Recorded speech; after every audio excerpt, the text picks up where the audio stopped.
Hey, what's up everyone? Welcome back to the channel and welcome to the video. We're going to be talking about the availability of the Canon R7 and the Canon R10 that were just recently released, as well as the possible M6 Mark II replacement that Canon has planned for later in the year. Alright guys, before I get into the video, if you want to help the channel out, please consider checking out our merch. On the merch shelf below, we have lots of cool new designs, just like the point of view shirt that I'm wearing now, or the cool looking what the F, the inspirational never lose focus, or if you want to make a bold statement and let people know that size does matter. All of these photography inspired designs as well as others are available at our merch shop down below. So first off, if you were someone who was trying to get a Canon R10 or a Canon R7, they are still available in a kit form. Now, unfortunately, most places have the body only sold out, which makes me believe that Canon only made a handful of body only units to begin with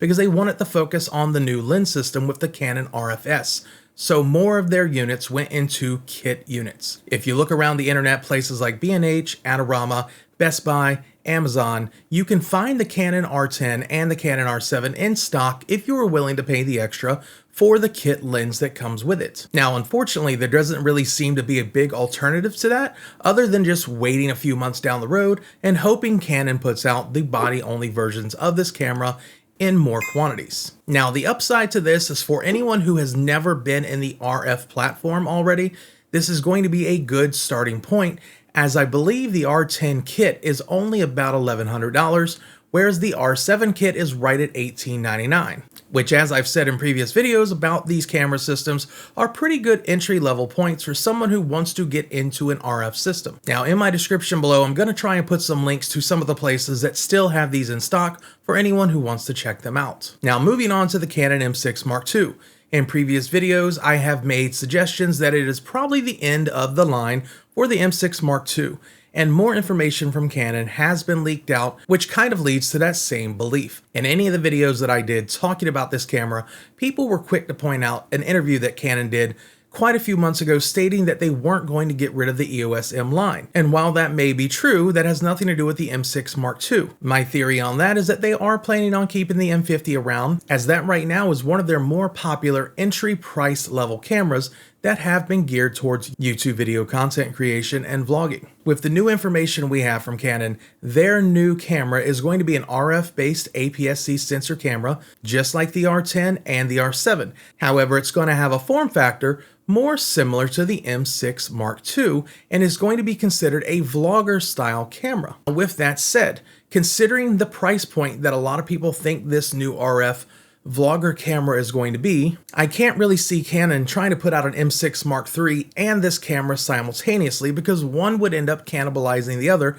at the same price point. Not to mention all the extra effort you're going to have keeping up with two different cameras at the same price point, and you're just going to have two teams of developers fighting against each other, which seems kind of pointless in the long run when you can make one good vlogger style camera.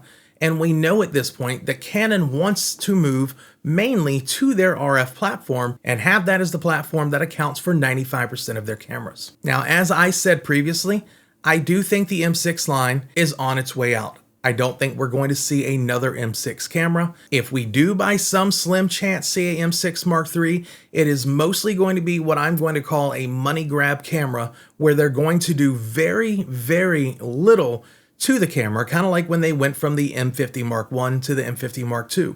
All the changes between those two cameras were things that could have been changed via a firmware. There was no hardware differences in those two units whatsoever, and Canon could possibly throw out an M6 Mark III and do the exact same thing just as a quick cash grab for those people who are hesitant to move out of the M lineup. Now, while I don't think they will do that, it wouldn't surprise me if they did.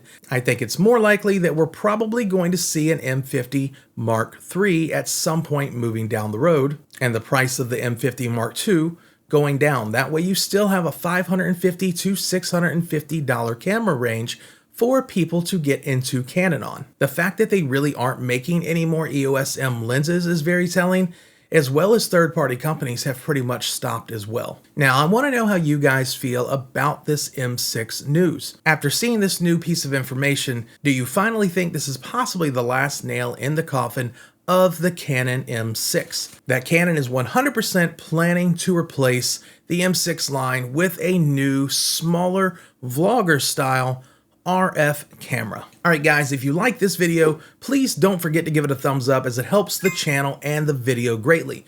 Also, please consider subscribing to the channel if you want to see more videos like this, as well as photography and tech-related reviews. And with that being said, until next time.